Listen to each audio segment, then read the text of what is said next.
I gotta see if I can pull up another clip because we mentioned Chuck Schumer, and I think it's time that we show people what's going on with Mr. Schumer. Let me see if I can find the clip here. Is this the failed chant clip? Please tell me this is the failed chant.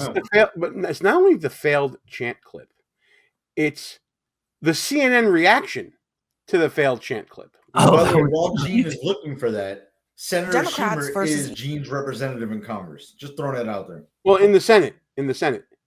Yeah. This is why Gene should move, but that's a story for another day. Gene's got family obligations keeping me here in New York, people. All right? Get off my back. FYC, Galloway. FYC. And if you want to know what that means, I'll tell you guys later. Fuck your couch. Buy another one, you rich motherfucker. Fuck your couch. Fuck your couch. But I already know what it means. All right. I've been around you too long enough. I know what it means. Let's go to the clip. God damn it. Tonight, Democrats versus Elon Musk. The tech titan may be a shadow president going full Bane. The Batman villain is what we're talking about. Bane! You're going Bane. And we give it back to you, the people. I have a question. How in the fuck is a shadow president doing all this shit in broad daylight? No, Elon Musk is the shadow president. It's not Trump that's the shadow president. It's Musk. Musk is the shadowy figure behind the throne. But if he's a shadow president, why is he all over X and all over everywhere telling everybody exactly what he's doing step by step and the reason why he's doing it? That is not how a shadow government runs, ladies and gentlemen. A shadow government runs like the shit we just put up with from 4 years ago when they finally said, oh, don't worry about it. We're still going to run Biden, but that's all right because when you elect a president, you elect a team. The same people that are screaming and yelling about Elon Musk not being elected but selected just tried to tell us less than 5 months ago that you get a team when you elect a president. We know that. That's why we voted for Trump. Elon Musk is part of the team. Doge is part of the package, and we love everything they're doing. Okay, 100%. Rick is right. An unnamed team with Joe Biden and George Soros. Like, when was the last time you seen George Soros text something that he was doing behind the scenes? You never seen that, right?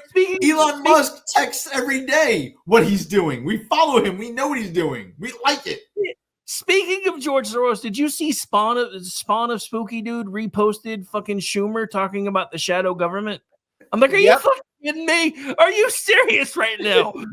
Is this the same Spawn of Soros that is marrying Huma Abedin, who has extremely close ties to the Clintons? I mean, it's the only Spawn of Soros I know of, which is his son that's taking the reins. Yeah, I'm sure there's probably others.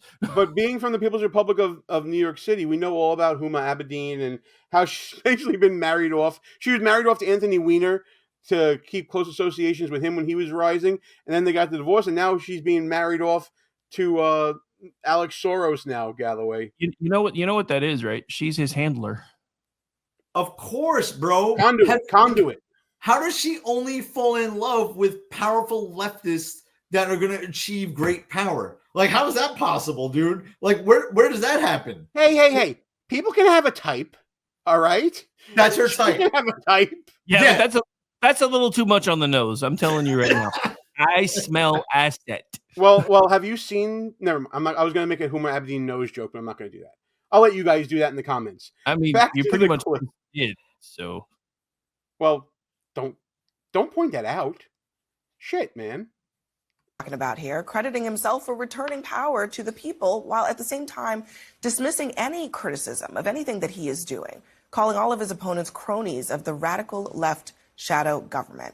Democrats agree that Musk is a problem, but listen to them today, and they have a piñata in search of a stick.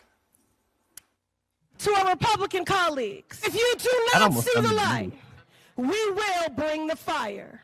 Resist! We are going to be in your face. We are going to be on your...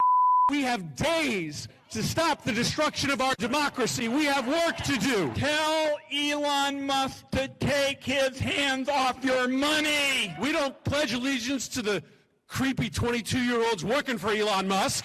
We pledge allegiance to the United States of America. And God shut down the city. We are at war. We're getting a little insurrection-y up in this piece, guys. We're at war. Are they sure this is the card they want to play? Well, actually, before we continue on with Chucky, there, I'm teasing it, guys. Here's some more insurrection-y. We will not take this. We will fight back. Fight back. Fight back. And as I close out, because I know we've been out here for a long time, and goddamn it, shut down the Senate. We are at war. Anytime a person can pay $250 million into a campaign and they be given full access to the Department of Treasury of the United States of America, we are at war. We will fight their violation of civil service laws. We will fight their violation of civil rights laws. We will fight their violations of separation of powers. We will fight their violations of our Constitution of the United States of America. We will not shut up. We will stand up. We will speak up. We will rise up. It is time, as the African spiritual says, for us to lift every voice in condemnation of what's going on. We will see you in the courts, in Congress, in the streets. Elon Musk is a Nazi netball baby.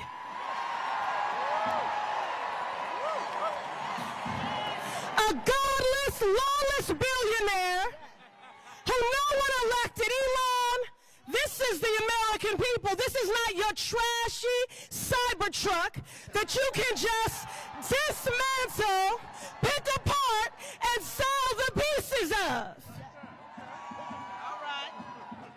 of. So what you just saw is what I call in my book, Shucks, Crooks, Lies, and Scoundrels, a field guide to identifying political buffoons, available right now on Amazon, at Barnes & Noble, and other fine bookstores. A combination of two different types of buffoons that we talk about. This guy is a grifter. It's the difference between being a hot mess and a lunatic. The lunatics you saw with Congresswoman McIver saying that we are at war and screaming at the top of our lungs. The statement about from Ayanna Pressley about being a bad person from WW2, who, by the way, just met with Benjamin Netanyahu and his son. So probably the worst type of bad person from World War II ever. And then you see the hot mess that is Cory Booker, who, by the way, is on the cover. I mean, so I can zoom in there. That's the big-ass head right there. Who is using emotions as a way to hijack a crowd and trying to make them become heated and not think and not use reason. Sort of like his I am Spartacus moment. That's their plan, guys. That's their strategy. That's their tactic here. Oh, yeah. It's the same playbook that they've been running for over a decade now. The problem is they haven't figured out that most of America doesn't give a anymore. I appreciate the self-censor. But yeah. Sometimes Trader likes to lurk in your chat, and I didn't want him grabbing Oh, stop it. Shout out to Rick Trader if you are there, pal. We love you. Galloway, when are they going to get another tactic? Throw me full screen. Oh, it's on now. It's on. Here's my fucking message to the Democrats and those people speaking.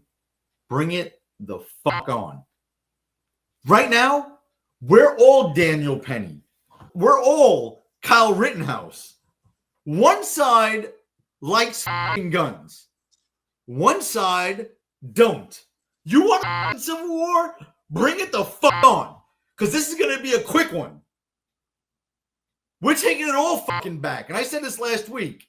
There ain't a damn thing any of you can do about it. Bring it the fuck on. All right, Gene, back to the show. Boy, that escalated quickly. Like what you see so far? Go ahead and smash that thumbs up button. Also, leave us a comment and tell us what you're thinking. And don't forget to subscribe so you never miss another show. Let's get to Chuck Schumer. We'll win. We will win. We won't rest. We won't rest. You know, Gretchen. Yes, So, they need the Democrats need a real leader. Okay, they need a real leader, which currently does not exist in the Democratic Party, and they have been caught completely flat-footed with the entire Trump presidency for the last 2 weeks, and Elon Musk. Democrats needed to have a plan, and it may be too late. Yeah, Bakari, are you fired up after? I'm fired up and ready to go. Can't you see it in my face? Are you freaking kidding me? Do you see it in his face? Oh, this is my serious face right here. Actually, I think he was being sarcastic. No, I don't think he was. I don't think he was. And if he was, fine, he got me on it. But I don't think he was. They're all being pretty dejected right now. I'm pretty sure he was being sarcastic. Well, I do want to go back to one part because I think we missed Scott Jennings' reaction here. Hang on, let me get back to it. I want to believe Rick is right. I don't know. Well, we'll see in a second. We'll see in a second. Here we go. Don't rest. Oh. Gretchen. Yes, So, the Democrats need. Can you play it again? He said. Okay. We will win. We will win. We won't rest. We won't rest. Gretchen. Yes, they need the Democrats. For me, I'm disappointed in the lack of plan. I've said it till I'm blue in the face. Sarcasm. Elon Musk having access to your social security number is an issue. The freeze on aid is an issue. That issue cuts across. USAID, do you know that they purchase billions of dollars of goods from American farmers? I don't want to hear Chuck Schumer saying, and we won't lose and we won't rest. Oh, so I'd rather have a small business owner up there talking about the impact on them. I'd rather have somebody who was displaced, who's a black woman who's worked hard to have her business out there chanting and they talking need to pick their targets because there is a risk here that they end up going to bat over things that Americans are like, what does this have to do with me? And that's the point we made by showing those examples of what they're funding, right, Rick? Well, so here's their problem, right? Even if USAID goes away, and I believe that it should, again, legally for now, they'll have to put it in some back room in a fucking convenience store and just put USAID so it still legally exists somewhere in Washington, D.C. But all the things that they're screaming and yelling about, the things that they buy from farmers and everything else, that can be done through Department of Agriculture. All the other things that they do for foreign countries that don't involve starting to sow division, which is why they do all the DEI bullshit. One, they overcharge so they can have a group of people sneak off and do crazy shit off books. The rest of it goes into sowing division within countries because that's what they think they need to do because everybody knows there's 70 million fucking genders now, not just 2. But the thing about it is, all of this stuff can be folded back into Department of Ag, Department of State, and all these other places that already fucking exist. We don't need any of this shit. We've never needed any of it. John F. Kennedy started this for one reason, and that was to show goodwill to the rest of the world and to fight communism. We already kicked communism's ass other than China. And let's face it, China's not anywhere near the big-ass deal they try to pretend they are. Because if we really tried to go toe-to-toe with them right now, their economy would crumble in 5 seconds. They don't have anything. They are so much worse off from COVID than they have told anybody. That's why they kept telling everybody because, you know, they have stock options in all of our media and shit now. That's why they kept telling you can't talk about that COVID came from here. You can't say that. You can't say that. Because now that we're starting to see the truth, we're starting to figure out exactly how bad things are in China. You want to know why we're having so many supply chain issues? It's because we get everything from fucking China and they don't have enough people to work this shit anymore. Because more people died from COVID over there than they've ever let us know. I think a lot of that is certainly true, but I can't help but think that there is a role for USAID if properly done in good faith. Not being the slush fund for the CIA, not being the slush fund for democratic initiatives like DEI. My problem with that is it was started with the best of intentions, and look what the fuck it turned into. If we leave it here, it's going to happen again. And there may not be a Generation X to wake the fuck up and fix it next time. Because that's the only reason we're here right now. Gen X has been telling everybody for decades, leave us the fuck alone. You made us care. Now you have to deal with the fact that you've made us care. And you're going to earn every bit of everything we've ever said was going to have coming to you if you made us care. This is why everything's being disassembled. This is another reason why I'm really proud of Donald Trump, because he's handing things off to Gen X and the earlier generations. He's actually being the transitional president that Joe Biden said he was going to be, because he knows he's only got 4 more years unless somebody pulls a hat trick and fixes the Constitution, which ain't going to fucking happen in this divided environment anyway. So it's the thing. We have to decide. Do we play the magnanimous group thing and say, okay, well, USAID can stay as long as it behaves? No, fuck that. Nuke it, burn it down, salt the earth. Because it's just going to happen again if we don't. Galloway, who the fuck does this guy think he is, coming on our show trying to fucking upstage us like this? What the hell, man? Listen, I can't agree with Rick more. I mean, he nailed it. First of all, most Americans have no idea what USAID was. It sounds good, right? Like USAID. And that's what everybody thinks it is. It's like we're feeding starving children in Africa. They don't know that it's 90% bullshit. The Clinton Foundation gets a lot of money. Transgender operas in other countries get a lot of money. No one knows this stuff, right? The Trump people are fucking killing it because they attacked the worst of the worst first. It's not the biggest agency. It's one of the smaller ones. But like Rick said, it's more of a CIA cutout than anything else. They give money to foreign governments or to overthrow foreign governments based on what the deep staters want to happen. The bigger thing is these are grants, they are discretionary grants given to USAID, and a lot of federal departments and agencies have these same grants where the department decides how these grants are given out. They are not line items by Congress under Article 1 in the Constitution giving money to certain things spent in a certain way. They're not that. So Trump and the administration are 100% right for pausing this spending to make sure it is in line with the executive branch and the foreign policy of the executive branch under Article 2 of the Constitution. No matter what the left thinks, no American gives a fuck about what USAID is spending on. They actually hate it. Good riddance to that agency, and bigger and better is coming. Department of Education and several others. I can't wait. Don't threaten me with a good time. You guys gave great responses, and I appreciate what you said. The best response to all this Democrat nonsense, everybody's hair being on fire, belongs to probably the most quotable man in the federal government, Senator John Kennedy. I gotta play this clip. This is fantastic. Have you seen this around? Yeah, I've seen it, but it's obvious. It's awesome. Yeah. Well, let me show this to Ross here. This is tremendous. Ran for office saying, I'm going to review every single penny in the federal budget.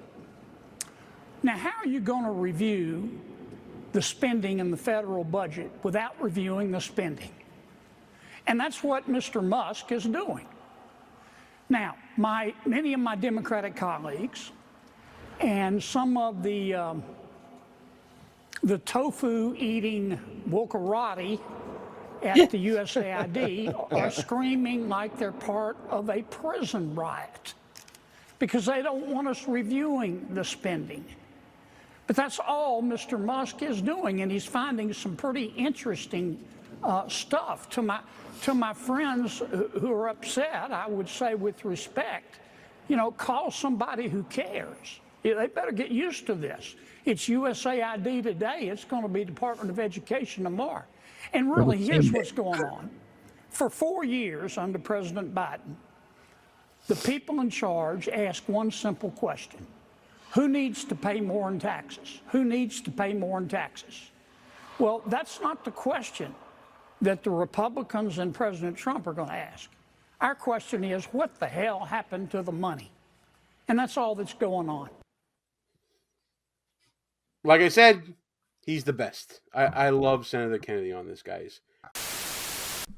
If you like that clip from our new show, Behind Enemy Lines, please subscribe to the channel, hit the notification bell so you don't miss any other shows, and tune in live every Wednesday night at 9 p.m. Eastern Time.